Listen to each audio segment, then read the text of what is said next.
focus of all those documentaries and Hollywood movies. But there's one version of Titanic we have never seen until this morning. A camera pulled from the depths where the Titanic sank has just exposed some shocking pictures. These photos reveal big mistakes and flaws with the ship, exposing dark secrets long hidden beneath the waves.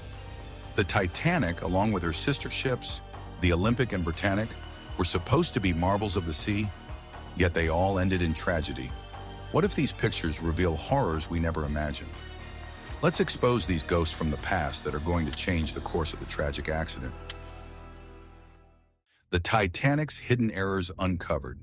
The Titanic was one of 3 large ships known as the Olympic-class liners, along with the RMS Olympic and the HMHS Britannic.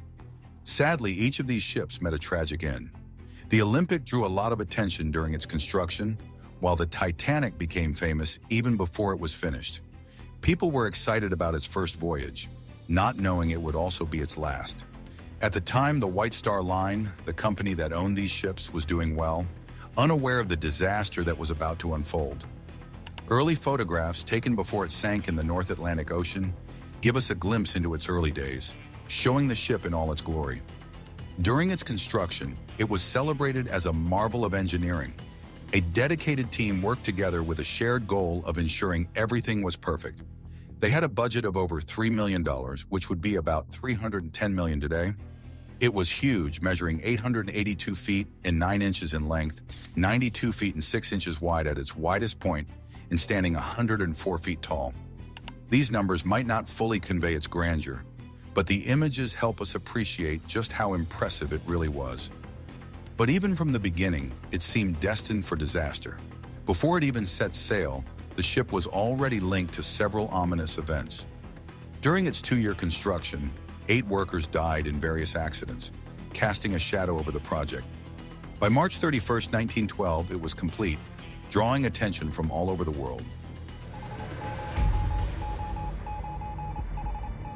Wireless messages were sent by ships who were traveling in the same waters, and they were alerting each other to potential risk.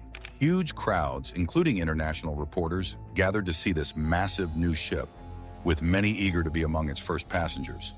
But their excitement would soon turn to shock in a way no one expected. After much anticipation, it began its first and final voyage on April 10, 1912, with about 100,000 enthusiastic spectators and journalists from around the world watching. But this wasn't the ship's first trip into the water. It had already traveled from Belfast, where it was built, to Southampton on April 2, 1912. This journey was widely publicized as a luxurious experience meant to carry thousands, including some of the wealthiest and most well-known people of that time. Despite all the excitement and preparation, no one could have predicted the tragic events that would soon unfold, forever changing history. The ship set off on its first journey from Southampton, England, heading to New York City, and it captured the world's attention. However, the disaster that lay ahead was something no one saw coming. The journey was carefully planned. Starting from Southampton, it would stop in Cherbourg, France, and then Queenstown in Ireland, before making the long trip across the Atlantic to New York. The return trip would follow the same route back. At the same time, a major coal strike caused problems, draining resources as coal had to be taken from other White Star Line ships to fuel the journey. Although the strike ended before it left, there wasn't enough time to fully restock the coal.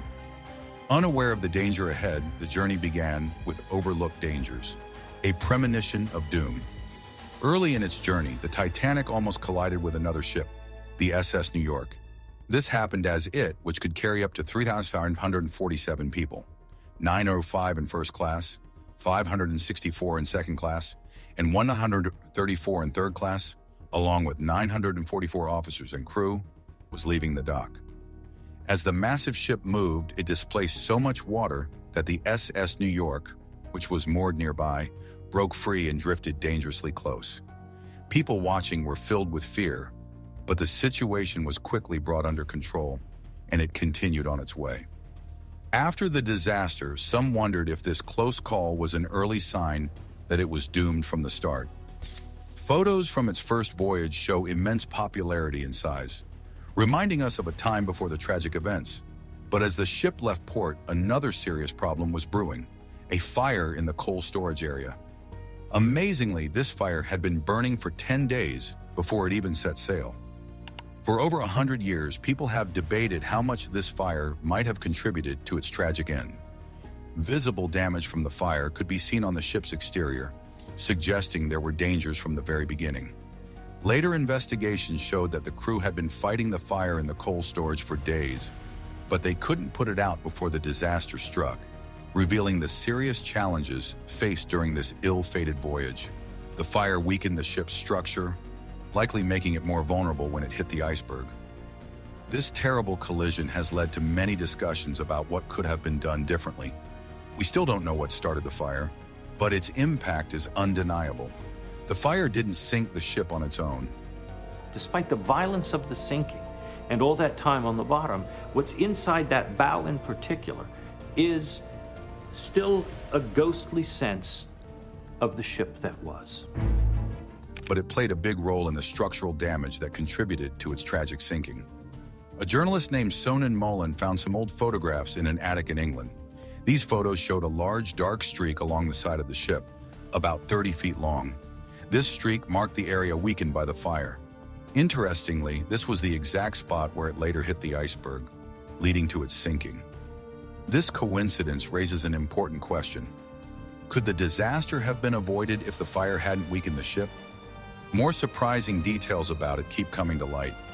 Each new discovery, like Mullen's photographs, gives us a better understanding of the events and decisions that led to this disaster. It becomes clearer that the sinking wasn't just about hitting an iceberg. It was the result of human mistakes, environmental factors, and bad timing, all combining to send the ship to the bottom of the icy sea. The iceberg itself plays a central role in this sad story. Over a century ago, this enormous iceberg was key in its demise on the cold night of April 14, 1912. As the ship sailed through the dark, it was unaware of the deadly icebergs that could even take down a ship as strong as it. People are still curious about where this huge iceberg came from and how it got there. It's believed to have broken off from the Jakobshavn Glacier near Disco Bay in western Greenland, forming around 1910 or 1911, and was likely pushed northward by the West Greenland Current. As it sailed on, the danger was already too close for comfort, the Titanic's inevitable course. As we think back on the Titanic's journey, more questions arise. Captain Edward John Smith and his crew were aware they were navigating into perilous conditions. That year, sea ice had extended unusually far south. Despite receiving multiple radio warnings from other vessels about significant ice and many icebergs ahead, the ship persisted on its course toward New York. This narrative prompts us to reflect on the choices made during this particular sea voyage. When it embarked on its maiden journey, it encountered numerous cautions and overlooked dangers, leaving us to ponder what went awry. One critical alert informed the crew about substantial icebergs directly in their path. The next day, they observed the SS steamer Rappahannock traveling in the opposite direction. Although it is uncertain if the Rappahannock issued a warning about the ice, its recent damage from ice suggests it likely did. On the day of the disaster, several ice warnings were received. The first came from the Coronia, which reported large icebergs, smaller ice chunks known as growlers, and extensive ice presence. Despite the gravity of this warning, Captain Smith merely acknowledged it without further action. Another caution came from the Dutch ship Noordam, highlighting the peril of continuing along the same route. Captain Smith recognized this message too, but remained unconcerned. Throughout the day, additional warnings pointed to dangerous icebergs directly ahead, yet these were also disregarded. Eventually, a collision with a massive iceberg led to a catastrophic tragedy that claimed over 1,500 lives. Years later, a remarkable find at the sea bottom was an old camera belonging to Seaman W. Wood, a photography enthusiast. We have lots of historical information, but often there are biases in those historical accounts. Even the eyewitnesses of the sinking of Titanic had many different perceptions of how that sinking took place. Just 2 days before the tragic incident, Wood had photographed a large iceberg and noted its location.